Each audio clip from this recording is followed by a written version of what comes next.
Greeting fellow tractor enthusiasts.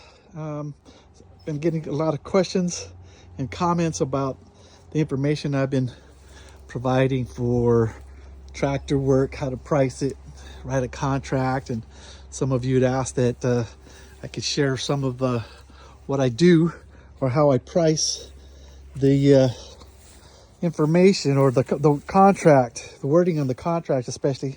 So I'd like to share with you a little bit of the reasoning behind the words and what I use. This is my contract, and I've taken business law in college. And of course, it varies by state and situation, that kind of stuff. So let me tell you what I put in here. On the top, it says estimate, invoice, and contract, and that has my name on one side. Then it has all the client information, subject, property, their phone number. The APN stands for assessor's parcel number. That's the tax ID for that piece of property. So you can look it up, and you can use Land Glide. It's a great app. I highly recommend it. So you can look up the owner and the boundaries of the property you're looking at. So another app is Measure, and you can look those up on the marketplace. But those are a couple of great apps to help you measure the property. So as for the wording of the contract, down at the bottom, there it says, in the middle, there's just like an open space that says scope of work to be done. So if you need to draw something or handwrite something in, border to border, fence post to fence post, or does not include X, Y, or Z, whatever you're doing, that's the place to write it in. And then I have grading only, or mow only, or debris removal, stump removal, times how many stumps, that kind of stuff. Just little boxes to check. But mow only, if you don't do weed whacking, like I don't do weed whacking. I say no boots on the ground. I'm not doing that.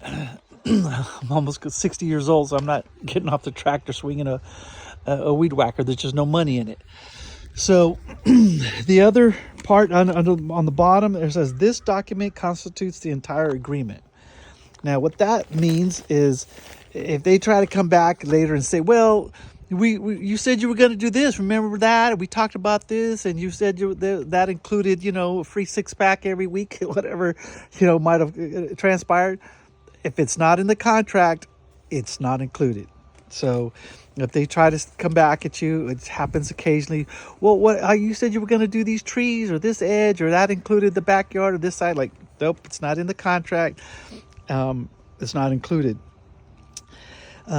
Second part is client warrants that property is free of hazards that may damage machinery or operator. That might be barbed wire that could get stuck in your machine, your mower. It might be a well they forgot to cover up. It could be a bear trap. Who knows? I've had people. I've heard of guys going to the hospital because of bees. They hit a log and it was in the ground, and up came a million bees or wasps or whatever. They're sent to the hospitals. They're going to pay for that. This makes them liable for your safety. They've been told that up front. That's another thing, is you send them a copy once they sign the contract. You text it to them, take a picture of it, text it to them, so that they have a copy of it, so they can't say they never received a copy of it. It's also in your text thread that you sent them a copy. And in California, the law says, contract law says, they need to receive a copy at the time of signing. I've had wires wrapped around my rotors and hoses and stuff, and I charge them $300 an hour. Downtime is charged charged at $300 an hour, plus repairs, commercial tow / winch out. If I can't get out for some reason, I'm stuck and I need to call a tow truck, they're paying for that. All that stuff, they're liable. Now, unless you do something crazy, stupid, like you drive off an obvious cliff, well, it's pretty much on you. But if it's say they put a piece of cardboard or plywood over a big hole or something, and you drive over it or something like that, you get stuck. There's a mud bog. I've been stuck in fields that it's all dry, it looks gray or brown. The weeds are all dried, but it was a mud bog underneath it, just one corner of a field. It was crazy.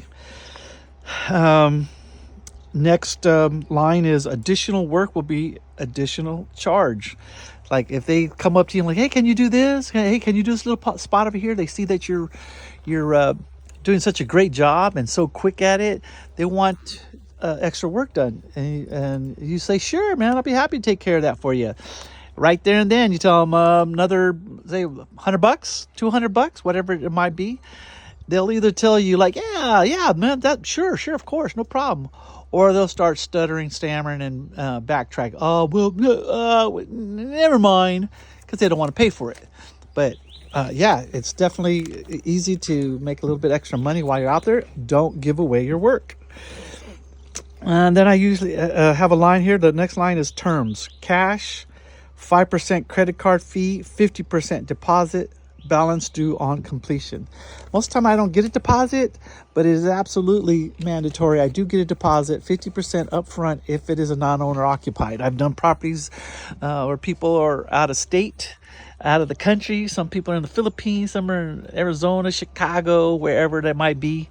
I make sure to get a deposit because I may never see them again. I send them pictures all done and then they ghost me. It's never happened yet, but I've come close. Next line, client agrees to hold harmless and indemnify Raul and associates, my last name's in there, or assigns for any fines, adverse effects arising out of or during work done.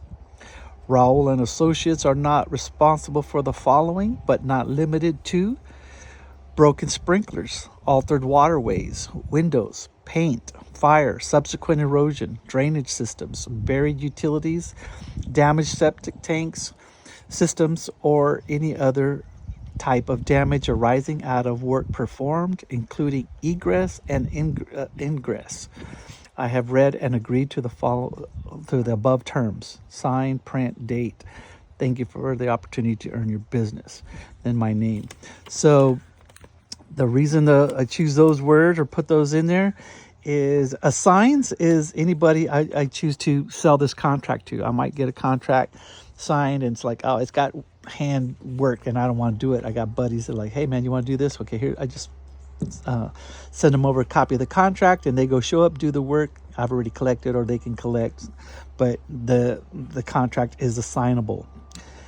Indemnify means that they're going to make me whole. If for some reason I get sued by anybody, including them, they're paying for my lawyer, and if they win $1,000 judgment, well, that means they got to pay me $1,000 to make me whole.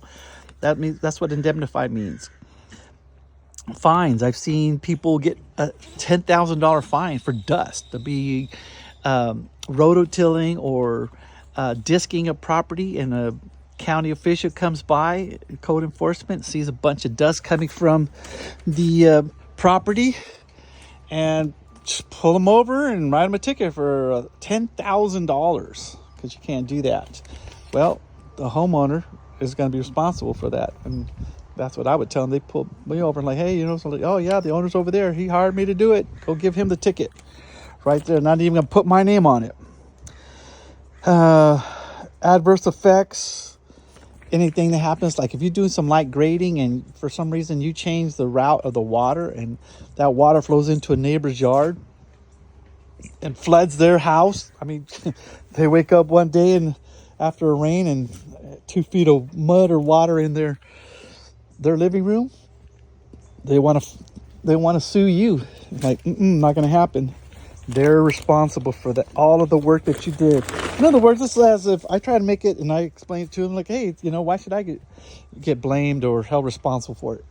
If it's your property, I just happen to be on the tractor. Why should I pay for it? You told me to do it. I'm your employee, basically your agent. Windows, you hit a rock. I've broken windows as far as like 50, 60 feet. Hit a little rock and damage property. You know, windows. It was a backhoe window. It wasn't cheap either. Fire. We all know about fires. We don't want a fire, but have insurance for sure. But I also have this in my contract. If I start a fire, I'm not responsible for it. Subsequent erosion, that damages the hillside or whatever.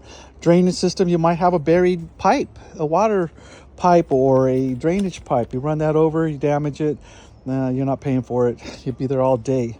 Buried utilities, cable, electric, water, anything like that, phone. Damaged septic tanks. They don't know where the septic tank is, the leach lines, whatever. You put down your rippers to loosen up the soil, you tear it up. I've had that happen. Thank goodness I had my contract. Any other type of damage that you can't think of, it's in there. That's your weasel clause, your catch-all. Any other type of damage arising out of work performed, and including egress and ingress. That's you coming and going. You're all done, happy customer, and you're about to leave, and for some reason you pull out a little too close to the mailbox and take out their mailbox. You're not paying for it. I keep my stuff covered and the wind blows it. Now I got some water here trying to take care of. So I hope that helps. And if you have any questions, go ahead and leave me a message. You saw my phone number on my truck. If you want to call me, that's fine too. Again, I have read the above and agreed to the above terms. That means they can't say, because the judge is going to ask if you go to court, well, it says you read it. Well, I didn't read it. It says you read it. You signed it. That's what the judges do. They like doing that because what else are they going to judge you by? And they will tell you that because you're the professional, you are held to a higher standard of care.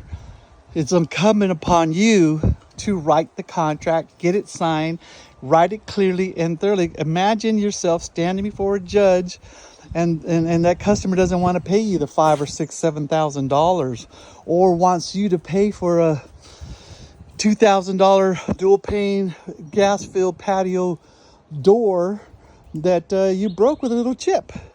Okay, so if it's not clearly saying that you're not going to pay for that, then expect to reach into your pocket and all that time and energy into that to pay for that. So any questions, feel free, call me or send me an email or comment, whatever. I'd love to hear from you guys. Thanks.